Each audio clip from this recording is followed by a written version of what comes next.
देखो इसमें दिया है निम्न रैखिक समीकरणों के युग्मों में से किसका एक अद्वितीय हल है, किसका कोई हल नहीं है या किसका अपरिमित रूप से अनेक हल हैं। अद्वितीय हल की स्थिति में उसे वज्र गुणन विधि से ज्ञात कीजिए। अब देखो सबसे पहले तो हमें ये पता होना चाहिए कि अद्वितीय हल कब होता है, कोई हल कब नहीं होता है और अपरिमित रूप से अनेक हल कब होते हैं। तो जैसे कि मैंने आपको बताया होगा कि देखो जो समीकरण होती है उसकी स्टैंडर्ड फॉर्म, जो द्विघात समीकरण होती है उसकी स्टैंडर्ड फॉर्म होती है a x plus b y plus c बराबर 0। ठीक है, अब इसमें क्या होता है, अगर मैं दो इक्वेशन ले लूँ तो यहाँ पे भी ऐसे ही होगा a x plus b y plus c बराबर 0।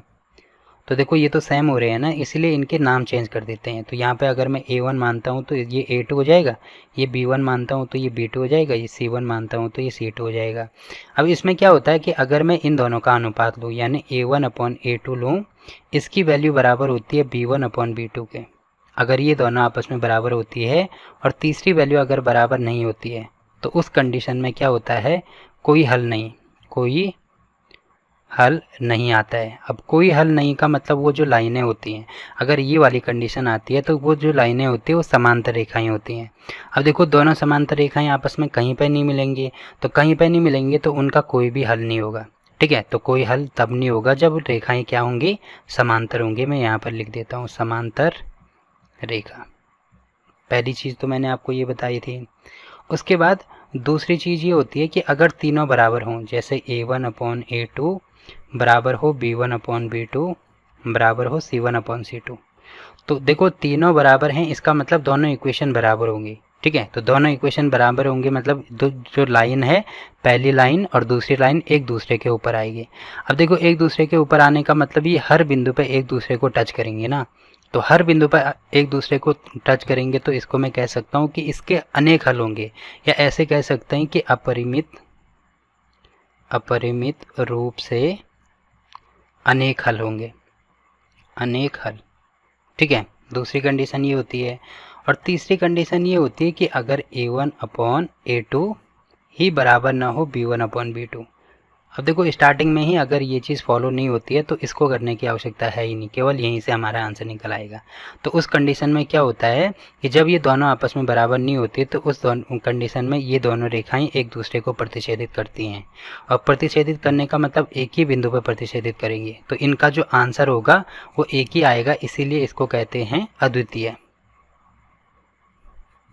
अद्वितीय हल। तो अद्वितीय मतलब और मतलब नहीं, द्वितीय मतलब जिसके दो हल नहीं होंगे, केवल कितना हल होगा, केवल एक हल होगा, उसको बोलते हैं अद्वितीय हल। अब देखो क्वेश्चन में हमें क्या दिया है, इसमें दिया है कि किसका एक अद्वितीय हल है, किसका कोई हल नहीं है, किसका अपरिमित रूप से अनेक हल है। तो ये तीनों मैंने आपको यहाँ पे बता दिए। अब यहाँ पे दिया है कि अद्वितीय हल की स्थिति में मतलब जिसको हम केवल एक ही वैल्यू, यानी यहाँ पे क्योंकि एक ही पॉइंट पे टच कर रहे हैं तो x की भी वैल्यू यूनिक आएगी और y की भी वैल्यू यूनिक आएगी, तो इसको तो हम सॉल्व कर सकते हैं, बाकी इन दोनों को हम सॉल्व नहीं कर सकते हैं। ठीक है, यहाँ से x और y की वैल्यू नहीं आ सकती है। तो आप देखेंगे कि मतलब यहाँ से तो आ सकती है, देखो यहाँ से तो आ सकती हैं, बहुत सारी वैल्यूज़ आएंगी, आप कुछ भी ले लो हमेशा ही आंसर सही आएगा। तो यहाँ से तो आ सकती है बट यहाँ से नहीं आ सकती, और यहाँ से एक ही हल आएगा, x और y की एक ही वैल्यू आएगी। तो अगर ये वाली कंडीशन होती है तो तब हमें क्या करना है, वज्र गुणन के द्वारा, वज्र गुणन विधि के द्वारा इनको सॉल्व करना है। तो ठीक है, वज्र गुणन विधि भी हम यहाँ पे सीखेंगे। अभी तक हमने कौन कौन सी विधि सीखी है, प्रतिस्थापन विधि सीखी है, विलोपन विधि सीखी है और ग्राफ मेथड, यानी 3 मेथड सीखे हैं। तो यहाँ पे वज्र गुणन विधि सीखेंगे, पर उसको करने से पहले हम इनको ट्राई करेंगे। तो यहाँ पे इसका पहला पार्ट देखो, इसको पहले पार्ट को मैं यहीं पे लिख देता हूँ जिससे आपको समझने में आसानी हो। ठीक है, तो आप देख रहे होंगे कि यहाँ पे दे रखा है x माइनस 3y माइनस 3 बराबर 0। ठीक है, और यहाँ पे दे रखा है 3x माइनस 9y माइनस 2 बराबर 0। अब मुझे यहाँ पे a1 a2 ढूंढने होंगे। सबसे पहले a1 a2 b1 b2 C1 C2 ये ढूंढने होंगे, तभी हम क्वेश्चन को आगे बढ़ा पाएंगे। तो आप देख रहे होंगे कि A1 का मतलब यहाँ पे देखो x के साथ में जो होगा वो पूरा A1 होगा ना, फिर y के साथ में जो होगा वो पूरा A2 होगा, ये B1 होगा सॉरी, और यहाँ पे जो एक्स्ट्रा मतलब केवल नंबर होगा वो हमारा C1 हो जाएगा। तो आप यहाँ पे देख रहे होंगे कि यहाँ पे x के साथ में कुछ नहीं है मतलब 1 है, तो A1 की वैल्यू हो जाएगी हमारी 1। y के साथ में देखो केवल 3 नहीं लेंगे, यहाँ पे पूरा -3 लेंगे, ये आपको ध्यान रखना है कि जो भी साइन आएगा वो पूरा लेना है, ठीक है। तो यहाँ पे -3 हो गया, ठीक है। और C1 की वैल्यू पूरी -3 है, तो यहाँ पे भी पूरा माइनस लेंगे, तो -3, ठीक है। वैसे ही A2 की वैल्यू x के साथ में यहाँ पे 3 है, y के साथ में यहाँ पे -9 है तो -9, और z के साथ में -2 है तो -2, ठीक है। अब कंपैरिजन करेंगे कि A1 अपॉन A2 बराबर B1 अपॉन B2 बराबर C1 अपॉन C2। तो इनका कंपैरिजन करेंगे तो आप देखेंगे कि A1 अपॉन A2 मतलब 1/3 बराबर -3/-9 बराबर -3/-2, -2। अब आप देखेंगे इससे ये कैंसिल हो जाएगा, इससे ये कैंसिल हो जाएगा, तो ये 1/9, ये 1/3 आ रहा है, तो 1/3 बराबर 1/3 आ रहा है। और ये लास्ट वाला कितना आ रहा है, माइनस से माइनस कैंसिल, तो ये 3/2 आ रहा है। तो ये दोनों आपस में बराबर हैं, जबकि ये बराबर नहीं है। तो देखो ये कौन सी कंडीशन है, यहाँ पे आप देख सकते हैं पहली कंडीशन है कि स्टार्टिंग में दोनों बराबर हैं, तीसरा बराबर नहीं है, मतलब इसका कोई हल नहीं होगा, मतलब ये जो रेखाएं हैं ये समांतर रेखाएं होंगी। तो यहाँ पे हम लिख देंगे कोई हल नहीं, कोई हल नहीं। तो कोई हल नहीं, तो इसका मतलब हम इसको सॉल्व भी नहीं कर सकते हैं। तो सॉल्व नहीं करने का मतलब आप उसको खुद ही ट्राई करके देखना एक बार, ये इक्वेशन सॉल्व भी नहीं होगी, ठीक है। इक्वेशन केवल कब सॉल्व होगी, जब अद्वितीय हल होगा, क्योंकि ये कंडीशन भी यहाँ पे दे रखी है। तो पहला क्वेश्चन देखो यहाँ पे कंप्लीट हो गया।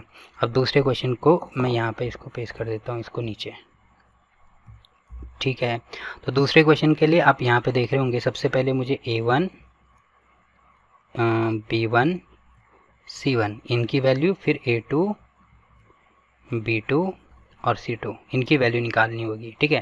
तो A1 की वैल्यू पूरी आएगी, मतलब यहाँ पे 2, ठीक है। B1 की वैल्यू 3, ठीक है। ये A2 की वैल्यू 3, फिर B1 की वैल्यू आप यहाँ पे देख रहे होंगे कि क्या है, यहाँ पे कुछ नहीं है तो 1 है, तो +1 है तो यहाँ पे 1, और यहाँ पे प्लस में 2 है तो यहाँ पे हो जाएगा 2। अब C1 की वैल्यू देखो, स्टैंडर्ड फॉर्म तो मैंने आपको ये बोली ना कि स्टैंडर्ड फॉर्म होती है ax + by + c बराबर 0, मतलब राइट हैंड साइड में 0 होना चाहिए। तो इसका मतलब ये जो 5 है इसको इधर लेके आएंगे, तो यहाँ पे ये प्लस का माइनस हो जाएगा, तो यहाँ पे मैं डायरेक्ट लिख सकता हूँ C1 की वैल्यू -5 होगी। वैसे ही C2 की वैल्यू इसको इधर लेके आएंगे तो ये हो जाएगा -8। तो इनको आपको विशेष ध्यान रखना है, ठीक है। तो -8 और -5 ये हो जाएगा। अब इनका कंपैरिजन करेंगे तो ये हो जाएगा यहाँ पे 2/3 बराबर ये हो जाएगा 1/2 बराबर ये हो जाएगा -5/-8। अब इससे ये कैंसिल, तो आप देख रहे होंगे कि ये दोनों बराबर हैं क्या, नहीं है। ये दोनों बराबर हैं क्या, नहीं है। तो ये दोनों स्टार्टिंग में ही बराबर नहीं आ रहे हैं, तो जिसमें बराबर नहीं आते हैं दोनों, तो उसको क्या कहते हैं, अद्वितीय हल। मतलब यहाँ पे ये जो इक्वेशन है इसको हम सॉल्व कर सकते हैं, अद्वितीय हल, ठीक है। अब देखो आप देख रहे होंगे कि यहाँ पे क्वेश्चन में भी हमें दिया है कि अगर अद्वितीय हल है तो उस कंडीशन में हमें इनको वज्र गुणन से सॉल्व करना है। तो अब इसको वज्र गुणन विधि से कैसे सॉल्व करेंगे, तो इसके लिए क्योंकि x और y की वैल्यू मुझे चाहिए ना, तो x की वैल्यू अगर मुझे चाहिए तो भी मैं यहाँ पे x लिख देता हूँ, और y की वैल्यू अगर मुझे चाहिए तो मैं यहाँ पे y लिख देता हूँ। और साथ में आपको ये ध्यान रखना है कि यहाँ पे हम 1 लिखेंगे। उसके बाद हमें क्या करना है, x के नीचे ये वैल्यूज़ लिखेंगे हम, मतलब B1 और B2 की वैल्यू हम x के नीचे लिखेंगे। तो यहाँ पे 1 और 2 मैं लिख देता हूँ, ठीक है। y के नीचे ये इससे आगे वाली वैल्यू लिखेंगे, ठीक है। इससे आगे वाली वैल्यू मैंने लिख दी। और 1 के नीचे देखो, इससे आगे तो कुछ नहीं है, तो इससे आगे मतलब दोबारा वापस यहीं पे आएगा ना, तो इसके आगे 2 और 3 है, तो यहाँ पे मैं 2 और 3 लिख देता हूँ, ठीक है। अब 2 और 3 के बाद क्या आएगा, दोबारा 1 और 2 आएगा, तो 1 और 2 को मैं यहाँ पे लिख सकता हूँ, ठीक। मतलब जैसे गोल इस प्रकार से सर्कल होता है ना, तो पहले 1 आया, फिर 2 आया, फिर 3 आया, फिर दोबारा देखो यहाँ पे अगर ख़त्म हो गए तो उसके बाद दोबारा वही चीज़ वापस आ रही है ना, तो यहाँ पे अगर ख़त्म हो गया तो इसका मतलब सर्कल दोबारा यहाँ से शुरू होगा। तो आपको ये ध्यान रखना है कि सबसे पहले तो बीच वाला अंक आएगा, मतलब 1 और 2, तो उसको हम x के नीचे लिखेंगे। उसके बाद आगे वाला नंबर हम y के नीचे लिखेंगे। उसके बाद आगे कुछ नहीं है, मतलब स्टार्टिंग में है 2 और 3, तो उसको यहाँ पे लिखेंगे, और 2 और 3 के बाद 1 और 2 दोबारा वापस आएगा, तो ये मैंने लिख दिया। तो ये सारे नंबर मैंने यहाँ पे लिख दिया है। अब मुझे x की वैल्यू अगर चाहिए, x की वैल्यू चाहिए तो क्या करते हैं, इन दोनों को आपस में क्रॉस मल्टीप्लाई करते हैं, तभी इसका नाम है वज्र गुणन। वज्र गुणन का मतलब इस प्रकार से क्रॉस मल्टीप्लाई किया गया है, ठीक है। तो पहले ऊपर का गुणा करेंगे, इसका गुणा इसके साथ में करेंगे, फिर उसका गुणा इसके साथ में, और बीच में हमेशा ही माइनस आएगा। तो इसका गुणा करेंगे तो 8 गुणा 1 तो ये होगा 8, और साथ में ये माइनस है तो यहाँ पे भी माइनस, और मैंने बोला बीच में हमेशा माइनस होगा तो यहाँ पे माइनस होगा, ठीक है। अब इसका गुणा इसके साथ में तो ये हो जाएगा 5 गुणा 2, तो ये होगा 10, और यहाँ पे भी माइनस है तो इसका देखो इसका माइनस अलग है, इसका माइनस अलग होगा, ठीक है। ये हो गया।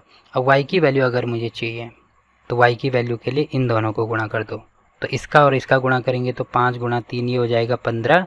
अब ये माइनस है तो यहाँ पे भी माइनस, बीच में तो माइनस ही आएगा। अब इसका गुणा करेंगे इसके साथ में तो ये हो जाएगा 8 गुणा 2, तो 8 दूनी 16। अब यहाँ पे भी माइनस है तो माइनस, ठीक है। अब अगर मुझे एक की वैल्यू चाहिए तो इसके लिए इन दोनों को गुणा कर दो, तो 2 गुणा 2 ये हो जाएगा 4, बीच में माइनस 3 गुणा 1 तो ये हो जाएगा 3 गुणा 1 मतलब 3 एकम 3, ठीक है। अब इसको सॉल्व करेंगे तो हमारा आंसर निकल आएगा। देखो यहाँ पे होगा x अपॉन -8 माइनस माइनस का प्लस 10 बराबर ये हो जाएगा y अपॉन -15 माइनस माइनस का प्लस 16 बराबर होगा 1/4 -3 मतलब 1, ठीक है। तो आप देखेंगे यहाँ पे ये हो रहा है x अपॉन 10 में से 8 माइनस करेंगे तो ये होगा 2, और y अपॉन 16 में से 15 माइनस करेंगे तो ये होगा 1 बराबर 1/1 लिखो या 1 लिखो, एक ही बात है। अब देखो ये 3 बराबर है, मतलब इसकी वैल्यू हम इसके बराबर कर सकते हैं, इसकी वैल्यू इसके बराबर कर सकते हैं, या इसकी वैल्यू इसके बराबर कर सकते हैं। तो x की वैल्यू अगर मुझे चाहिए तो इसकी वैल्यू इसके बराबर अगर मैं करता हूँ तो x अपॉन 2 बराबर हो जाएगा 1 के, और वैसे ही y की वैल्यू अगर मुझे चाहिए तो y अपॉन 1 बराबर होगा 1 के।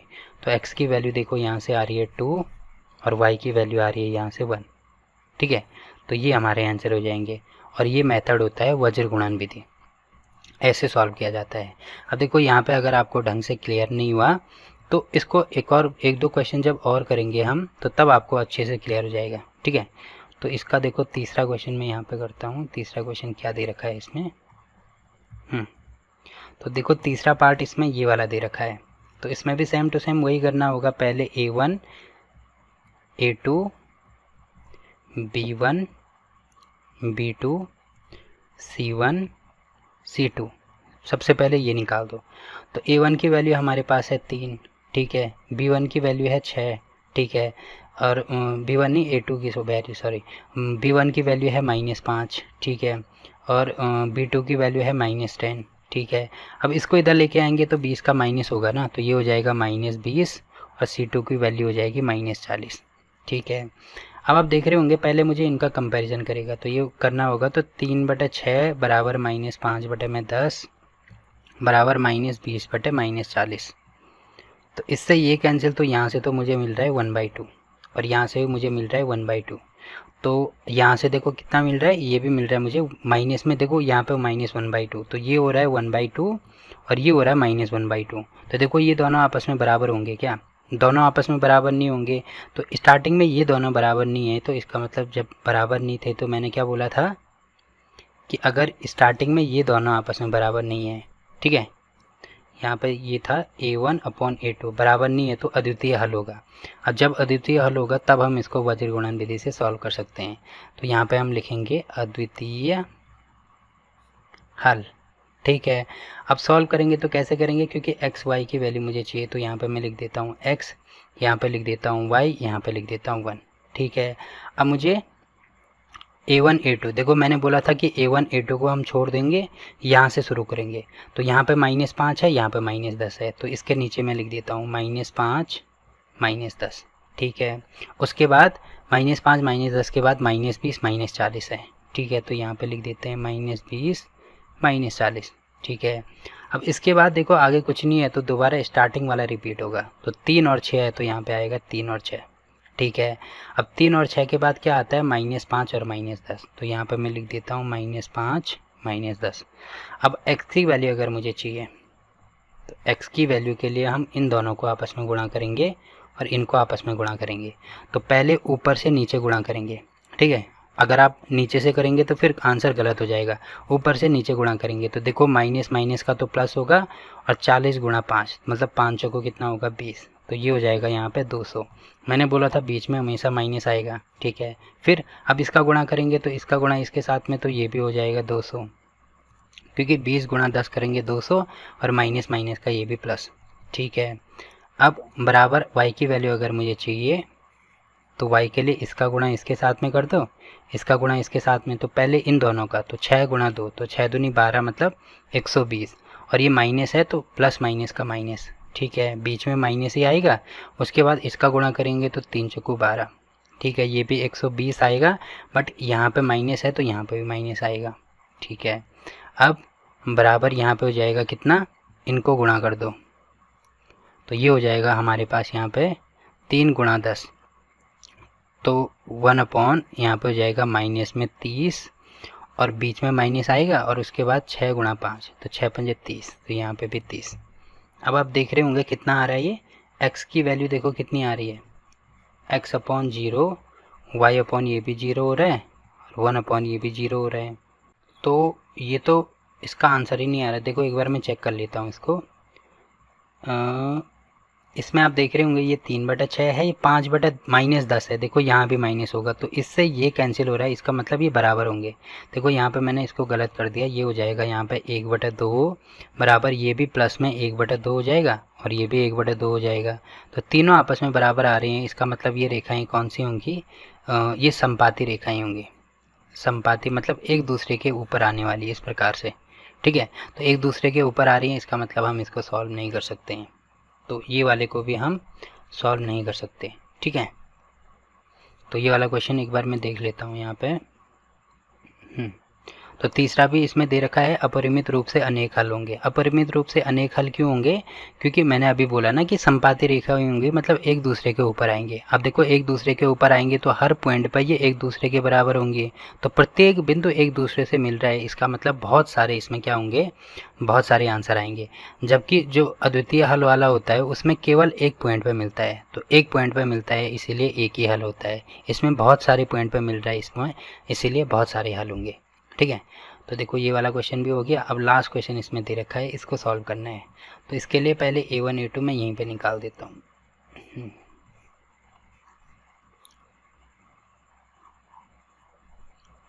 तो देखो यहाँ पे हो जाएगा A1 की वैल्यू 1, A2 की वैल्यू 3, ये हो जाएगा यहाँ पे B1 की वैल्यू -3, B2 की वैल्यू भी -3, C1 की वैल्यू -7 और C2 की वैल्यू -15, ठीक है।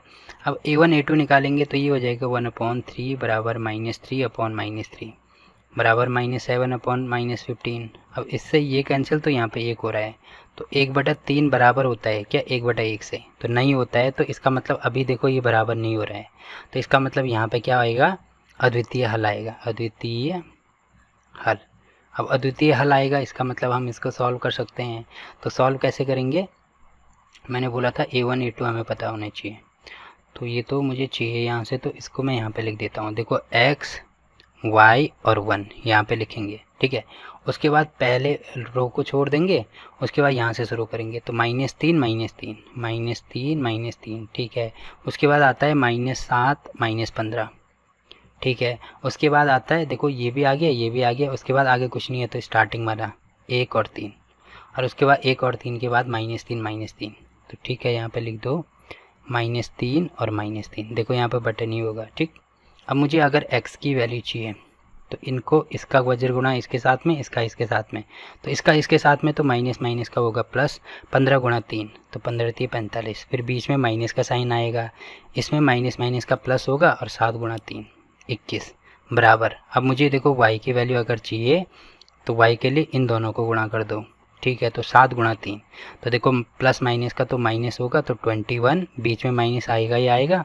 अब एक माइनस इसका है 15 गुणा 1, तो ये हो जाएगा माइनस का 15, ठीक है, बराबर। अब एक की वैल्यू निकालनी है, तो इसका गुणा और इसका गुणा, ठीक है। तो 1 गुणा 3 करेंगे तो -3, फिर बीच में माइनस आएगा, और माइनस ये है प्लस, तो प्लस माइनस का माइनस, 3 गुणा 3 तो ये हो जाएगा -9, ठीक है।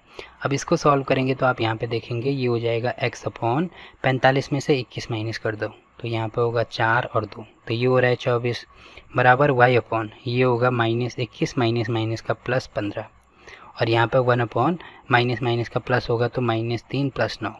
अब x अपॉन ये आ रहा है 24 बराबर y अपॉन ये आ रहा है 15 में से ये माइनस करेंगे तो -6 होगा, ठीक है। और ये होगा इसके ये माइनस करेंगे यहाँ पे भी 6 होगा। अब x की वैल्यू इसके बराबर करेंगे तो x अपॉन 24 बराबर होगा 1/6 के, और वैसे ही y अपॉन -6 की वैल्यू होगी 1/6 के। तो ये 24 को इधर लेके आएंगे तो x बराबर होगा 24/6, तो 6 चौको 24, तो x की वैल्यू आ रही है 4। वैसे इसको इधर गुणा करेंगे तो ये हो जाएगा -6/6, तो इससे ये कैंसिल, तो y की वैल्यू आ रही है -1। तो देखो x की वैल्यू भी आ गई, y की वैल्यू भी आ गई। ठीक, तो ऐसे हम इसको सॉल्व कर सकते हैं। तो आई होप कि वज्र गुणन विधि आपको समझ में आई होगी। ठीक, तो इसके देखो प्रश्नावली 3.5 के हमने पहले क्वेश्चन के सारे पार्ट कंप्लीट कर दिए हैं। तो वज्र गुणन विधि भी यहाँ पे कंप्लीट होती है। अब देखो क्लास 10 के सभी चैप्टर की वीडियो आपको नीचे डिस्क्रिप्शन में मिल जाएगी, वहाँ पे सभी चैप्टर की मैंने प्लेलिस्ट बना रखी है। तो किसी भी चैप्टर में अगर कोई सा भी क्वेश्चन अगर समझ में नहीं आ रहा है आपके, तो आप उस प्लेलिस्ट में जाके देख सकते हैं। ठीक है, तो फिलहाल के लिए इस वीडियो में इतना ही। वीडियो अच्छा लगा तो वीडियो को लाइक कीजिए, शेयर कीजिए अपने दोस्तों के साथ और चैनल को सब्सक्राइब करना ना भूलें। तो मिलते हैं आपसे एक और नई वीडियो में, तब तक के लिए बाय बाय।